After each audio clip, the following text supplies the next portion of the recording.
চলো আজকে তোমাদের সঙ্গে শেয়ার করব আমরা প্রথম শনিবারে মিটিংয়ে গিয়ে মিটিং ছাড়াও আর কি কাজ করি।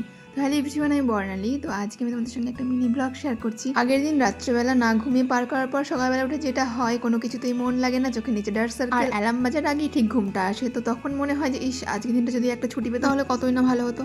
আর তার উপর তখনই মনে পড়ে আজকে তো ফার্স্ট স্যাটারডে, কোনোভাবেই ছুটি নেওয়া যাবে না, যেহেতু আমি একা আছি সেন্টারে, সে কারণে। তো ঘুম থেকে ওঠার পর ভালো লাগছে না করতে করতে রুমের কাজগুলো করলাম, আবার সেদ্ধ ভাত রান্না করে খেয়ে নিয়ে এখন স্নান করে আবার রেডি হচ্ছি। আর হ্যাঁ, তোমরা আবার আমার ইউনিফর্মে ফিতে লাগানো দেখে বাজে কমেন্ট করো না। আমি কোনো ডিজাইন ভাবে বানাতে দেইনি, আর এটা বলাই ছিল না দর্জিকে যে ফিতে লাগিয়ে দেবে। আমার বলা ছিল কলার লাগানো জামা, কারণ আমি প্রত্যেকবার কলার লাগানোই বানাই, কিন্তু ওরা নিজের ইচ্ছে মতো জামাটা বানিয়ে দিয়েছে। আর যেহেতু বানানো হয়ে গেছে, এখন আর কিছু করার নেই, তাই আমাকে এভাবেই পড়তে হচ্ছে। তো চলো, আমি রেডিও হয়ে গেছি, এবার আমি বেরোবো। আর জানো, আমাদের এখানে টেম্পারেচার সকাল 10টার সময় ছিল 34 ডিগ্রি সেন্টিগ্রেড। তাহলে সারা দুপুরটা কেমন হয় বুঝেই নাও তোমরা। তো চলো, এবার আমি বেরিয়ে পড়লাম। এবার আমি টোটো করে বাস স্ট্যান্ড যাবো, বাস স্ট্যান্ড থেকে বাসে চেপে চলে যাবো আমাদের ব্লকে। মিটিং মানে আমাদের মাইন্ডসেটটাই থাকে যে সারাদিনের জন্য আজকে আমরা বেরোচ্ছি, কখন ফিরবো তার কোনো ঠিক নেই। তো আমরা চলে এলাম বিপিএস।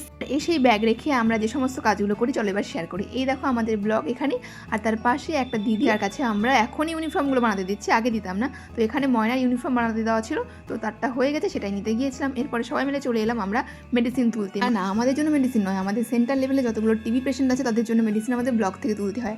আর তার উপর দেখো আমি এতগুলো চশমা নিয়ে যাচ্ছি, আর এই চশমাগুলো আমার নয়, আমার সেন্টারের এরিয়ায় যে পেশেন্টরা, ওই তোমাদের সঙ্গে একটা ব্লগ শেয়ার করেছিলাম, এমএমইউ ক্যাম্প হচ্ছিল, সেই ক্যাম্পে এসেছিল চোখের ডক্টর, সেখানে দেখিয়েছিল, তাদের জন্য এত চশমা চলে এসছে। তো এর পরের দিন তাদেরকে গিয়ে এটা দিতে হবে। তো এছাড়াও কিন্তু অনেক কাজ থাকে, তো আমাদের মোটামুটি সেই দিন এগুলো কাজই ছিল। এগুলো করে আমরা চলে এসেছিলাম মিটিং রুমে, আর আমাদের মিটিংও শুরু হয়ে গেছিলো।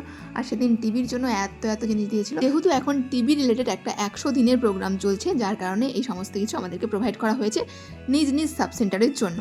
তো চলো, এরপরে আমাদের মিটিং চলতেই থাকবে, আর এর মধ্যেই আমাদের চলে এসেছিলো সেই দিনের টিফিন। আর জানি না কি ভাগ্যবশত সেদিন আমাদেরকে এইটা দিয়েছিল। এটা মানে বুঝতেই পারছো, আমি প্রায় তোমাদের সঙ্গে শেয়ার করি। এখানে আছে রাইস, আর এখানে চিকেন নেই, সেদিন ছিল পনির। তো এরপরে আমাদের টিফিন ব্রেক দিয়ে দেয়, আর আমরা টুকটাক যারা যে সমস্ত কিছু আনি সবাই মিলে ভাগ করে খেতে শুরু করে দিয়েছিলাম। আর আমাদের এই ব্রেঞ্চটা ফিক্সড, জানো তো, আমরা যখনই আসি আমরা এই ব্রেঞ্চটাতেই বসি। আর এত খাবার আমরা টিফিন ব্রেকে খেয়ে নিয়েছিলাম। আর তারপরে টিফিন শেষ করে আমরা মিটিং কিছুটা কমপ্লিট করার পরে কিন্তু আমাদের সেদিন একটা জায়গায় যেতে হয়েছিল সবাই মিলে। আর কোথায় গিয়েছিলাম নেক্সট ব্লগে শেয়ার করছি। টাটা।